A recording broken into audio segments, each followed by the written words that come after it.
All right. What's up, guys? It's Ian. Today I'm going to be talking a little bit about my language learning journey and some of the different apps and tools that I've used along the way. I'm really hoping that this can be at least maybe somewhat motivational. I've been doing this for a while now, and I would argue I don't really have much to show for it.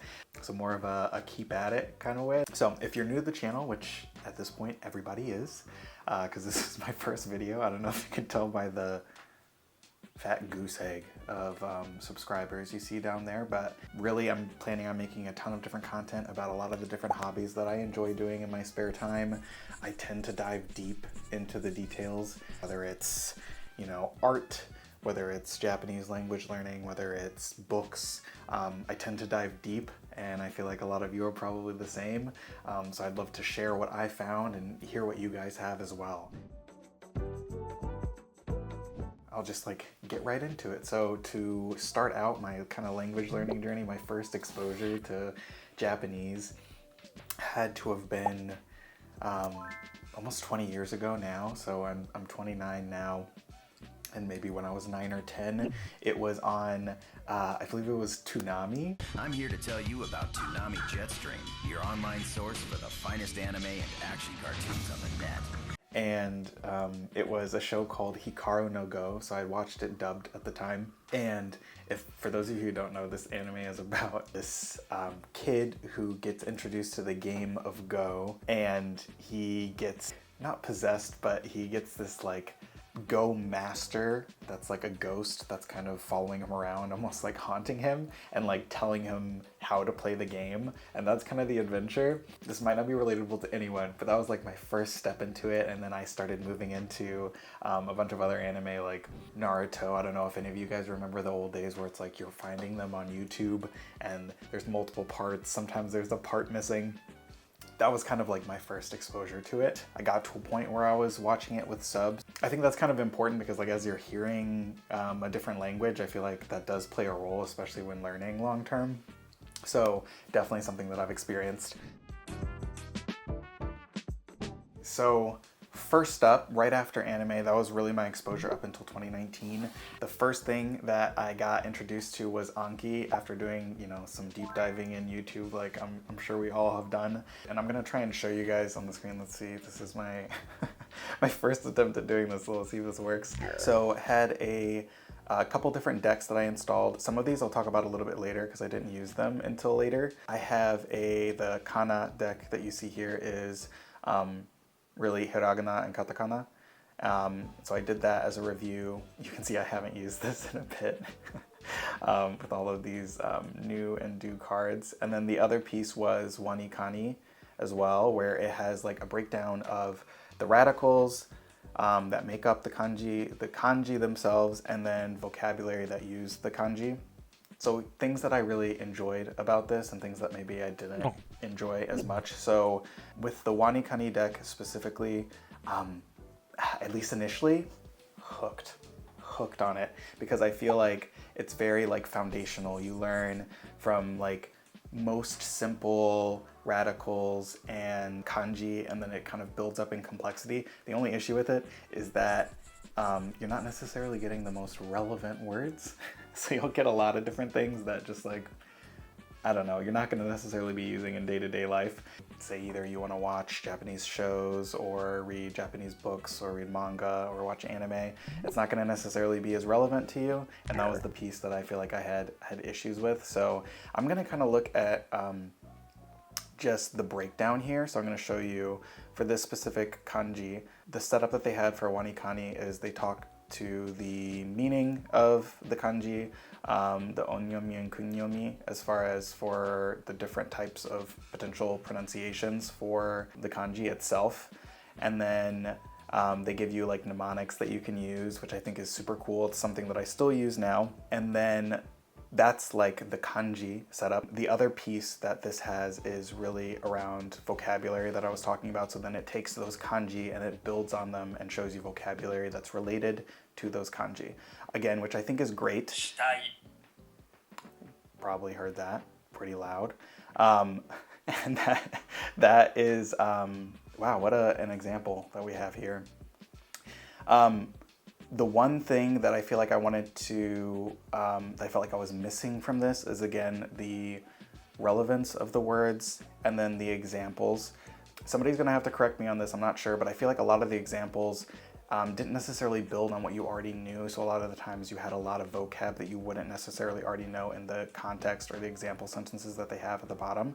As far as breaking down my progress from it, I attempted this a couple times. So I think there was 2 individual attempts that I made. So initially, I think for maybe the first 2 years or so, I was attempting, and of the deck, there's 2048 different kanji. And from this, I'd really done 503 kanji my first attempt, and I had made it through 148 vocab, and I think I had made it through all of the different radicals that they had.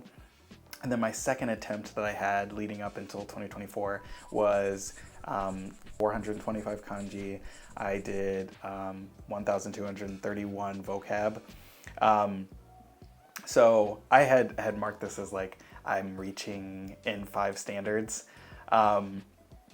which, you know, is kind of not necessarily true. Just because you know the vocab doesn't necessarily mean that you're at an N5 level, which is one of the pieces why I shifted away from this as well, because I felt like I wasn't necessarily learning a ton of the grammar piece. So yeah. The next piece that I want to talk about as far as like the apps that I used is Lingo Deer. So this was an app that I had pulled into my rotation in 2020. And I used this, I think, up through 2024 as well. Again, kind of what I was hinting at with the Wani Kani aspect is I wasn't really getting a ton of exposure to like the grammar. I had originally thought about using something like Duolingo, but you know, a lot of their example sentences are just kind of, they're not very good, I feel like, and that they're not very useful a lot of the times. And Lingo Deer was one that I felt like had gotten pretty solid reviews, and it really like gamified things kind of like Duolingo would. So I downloaded that. So I'll kind of walk through a little bit of the app itself. I will say some of the pros and cons. You can kind of go in and look at you know, each individual lesson. They kind of break it up, kind of like you would see in school. And then you can do different practices. I need to just turn this volume down. They'll have multiple choice, they'll have listening, they'll have, and really it's graded very similarly to Duolingo, so it's super fun in that way. One of the issues that I had with this, there's really just like a couple of things. One, it's paid. So I ended up doing the lifetime, which I think was like 200 for it. This is a common theme, me getting lifetime versions of apps, which I don't necessarily recommend, but I don't know. It's just, I feel like I'm getting a lot of bang for my buck whenever I do that. And I guess I did use it for a few years, so I think it was worthwhile. The other piece is really just like, I felt like, unless I was doing a really, really good job of going back and doing the reviews, I feel like I wasn't getting re-exposed to some of the like grammatical pieces that I was learning frequently enough for me to remember them. And I would just kind of forget them over time. I felt like learning them and doing the reviews just felt like it was a little bit too much of a chore for me. The reason why I gravitate towards more of the apps in the first place is like accessibility as opposed to like physical media for learning Japanese. So that was a piece. I can potentially see myself going back to Lingo Deer in the future if I'm like learning like writing stuff, because they have some pretty cool stuff where you can write out the letters like this. And I think that's super cool from like a learning perspective. There's a lot of other games that do that, but since I have the app, why not use that? All right, so as far as like how far I got in the app, so there's really like 2 sections. I only really went through Japanese 1, which I completed completely, and then a portion of Japanese 2 before I ended up kind of dropping this app. I really used this up until 2024, and that was really just to finish out a streak that I had for it, for like I wanted to be doing it for a year, and then I was able to let it go. The next thing that I jumped into, this was also Anki. So this was in 2024. I felt like Wani Kani really wasn't working for me, and I felt like it was just a slog, and I felt like I wasn't necessarily making any practice. I was increasing the amount of vocab that I had, but I didn't feel like I could functionally use it super well.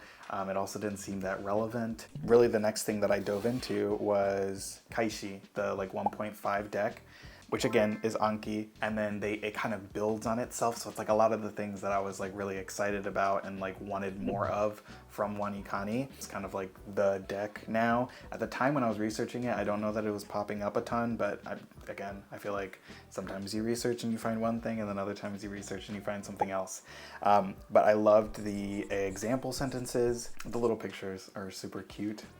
And then the fact that it builds on itself is, I think, super, super useful. All right, for Kaishi, I did not make it very far at all. I don't know, probably less than 50 words or vocab just over the time of using it. That was kind of my exposure to Kaishi. Again, I think really great deck, especially since it's free. Really recommend it to anybody who's looking for just like kind of a place to start, because it does get you exposure to some of the grammar pieces. It does get you exposure to some of the structure of the different sentences and more frequently used words, and then it builds on itself super well. So then you might be asking, if this is so great, why didn't you stick with it? Good question, if you asked it. I think the biggest reason for me that I had kind of moved on is because I wanted to know like what was next. I wanted to start like immersing and stuff, which is, you know, a very common term that you'll find if you're at all in the like language learning YouTube community, to start getting exposure to more like native content. Or at least beginner content and like consuming media like that. In my research, one of the things that I had found was really the next app that I'll talk about. Next up is, and this is kind of the big reveal, is Migaku. So I will say, not sponsored by Migaku, but if they wanted to. I mean, I'm saying this for free at this point, might as well get paid, right? So Migaku has kind of been my like main thing for the last, I think it's just been a little less than a year at this point, but really at the end of, I think, 2024, I had found Migaku through, you know, of course, my constant deep dives through YouTube, and just really loved it. One, because it kind of felt like it was an all-in-one for a lot of the different things that I really wanted from a language learning app. So really the way that this is broken up from like an app perspective, there is kind of like two different pieces of it. So there's the flashcard piece, which I'm looking at right now. I currently have like two main things that I'm working through. So they've developed their own courses similar to like Kaishi, where it's like the top 2,000 most frequently used words. One thing that I love about this, that's, I would say, just significantly different than what exists in Kaishi, is the fact that there's lessons. So an example right here where they'll take a break really from the cards, they'll teach you a lesson, and then they'll give you cards with just this like new grammatical point that you just learned. And then from there, they will use that same grammatical point and introduce new vocab. So like that's kind of how they introduce over time. And that has been so wonderful. So like here's a perfect example of like, hey, it's giving you already existing vocab that you've learned up until this point, and then also exposing you to that new grammatical point.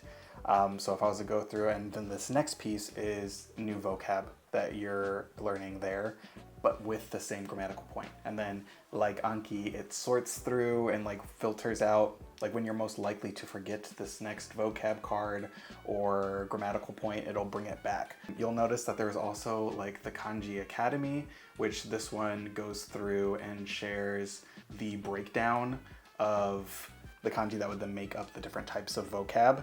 And you use that in a very similar way to the Wanikani that I had shared, where it's the radical, like really just the component of the kanji, and then the actual kanji that is made up and comprised of those different radicals. And then you use those then to build on to this other course, the like academy course, where it actually takes you through vocab and grammatical points, which I think is great. You don't necessarily need to do the Kanji Academy, but personally for me, especially coming from like Wanikani, it's very similar. Now, I will say, Obviously, some of my exposure to Wanikani has helped me, I think. It doesn't happen as frequently as I would have thought with the amount that I had done with whatever the over like 1,200 vocab that I had learned. But I think that speaks to one, how relevant those words were that I was learning, which I'd kind of hinted at earlier. And then also really just the fact that there was no context surrounding it. So it was really hard to understand their like proper usage. But yeah, that's a big reason why I love this. And then the other piece of this, again, yeah, there's more. There's even more, is the fact that you can then immerse through Migaku as well. It is both a Chrome extension and like an app, and you can use it to, you know, watch your favorite anime, or you could watch different shows. You can also use it for just like browsing, like as more of like a word browser. So if you're looking at reading like an article in Japanese, or whether that's news or like a light novel, you can use this to do that as well. Again, a little difficult to show on here. I'll see if I can get some footage from like the Chrome extension off my computer that I can share with you guys. But you can do a lot of different things. Like one of the things that's great on here, like you can even watch like YouTube, and they have a bunch of like already curated playlists based on like the level that you're at. I've only used this a little bit. Again, I'm still very much, despite my years of practice, I feel like I'm still very beginner, so it's difficult for me to immerse in some of this content, but I am starting to try and dig into this, where I will use, for example, the player, which essentially allows you to upload a local file and then input the subtitles, like a file for the subtitles as well, so that you can watch it on here, and it'll like, you can have it set up so that it pauses after every sentence, or it really only pauses it when you pause it, and then you can look up individual things, like whether it's the words that exist there, if it's something that you don't know. I think what's really cool about that is that then feeds directly back into the flashcard piece. And I know, I'm sure there's a lot of you guys saying right now, you can do all of that for free. You're so right. And I was for a while.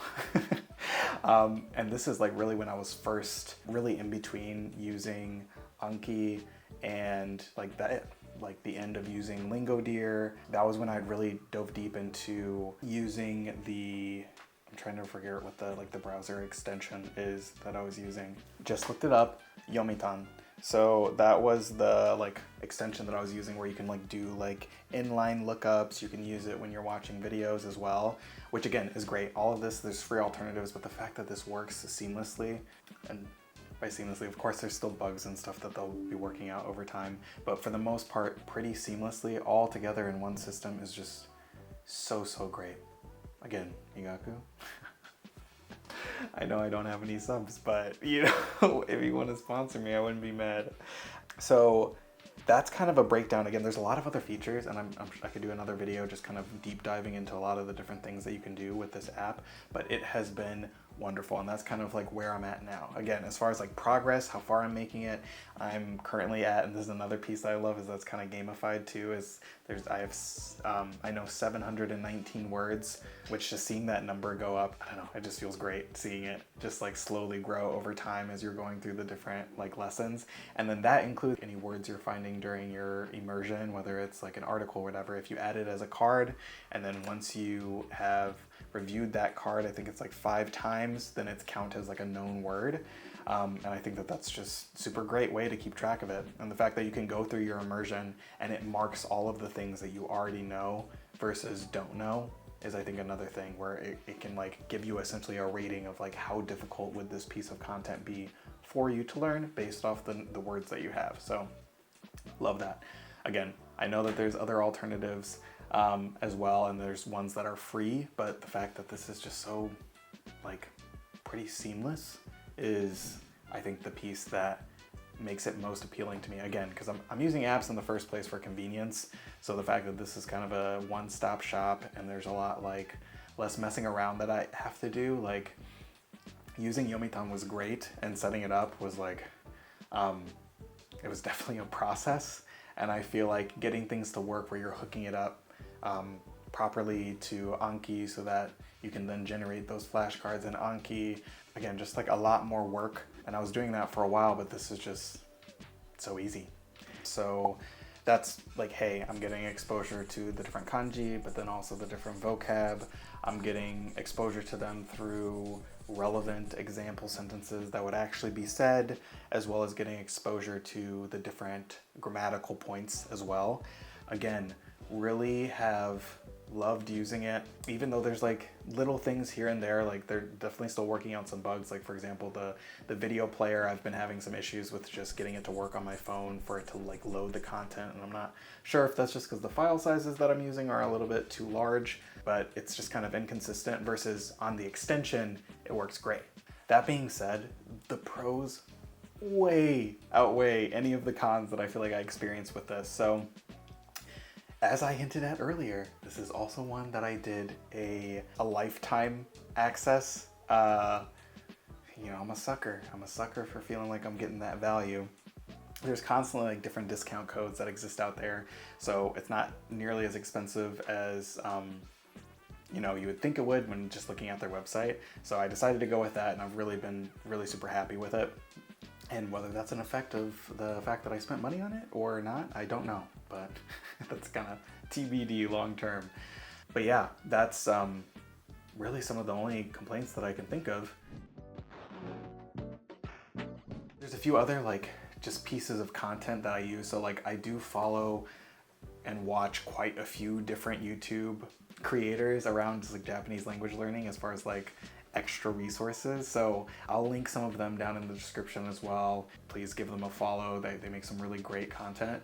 And then the other piece of like extra is something that I found recently, only this year, which was the Moe Way, which I'll link that as well in the description, but essentially just reinforces some of the conclusions that I feel like I've been coming to over time about language learning, and has an actual breakdown of how to approach learning Japanese. And I mean, I think it's great. I wish it was something that I had found really early on, so that's something that I'll link down as well. So yeah, that's kind of my journey. Hoping that this can kind of be maybe a little bit more of motivation for those of you out here who are kind of working through learning Japanese and, you know, maybe haven't made as much progress as you would hope, like me. But you know what? In the end, the fact that we're doing it and we're making progress, I think, is the important part. Please leave down in the comments if, like, whether it's a resource that you found that you really, really love, or it's a technique that you use when learning Japanese that you really like, that you think I should know about. Leave that down in the comments. Again, I think it'd be really cool if we could just rely on each other a little bit more for some of this information, as opposed to me spending hours and hours deep diving on YouTube about all of this language learning stuff. Again, I think we could all do with a little bit more actually learning Japanese and practicing Japanese, and less researching it. You know, and maybe not procrastinating by making a whole video about it. So, yeah.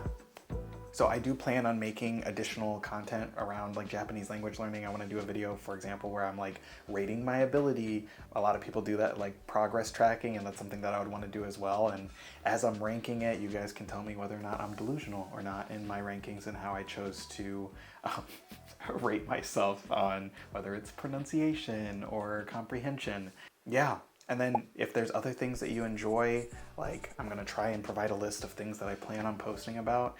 Yep, make sure that you like and subscribe the video, or comment, or really do anything that would make me feel less uncomfortable talking to a camera. That would be great.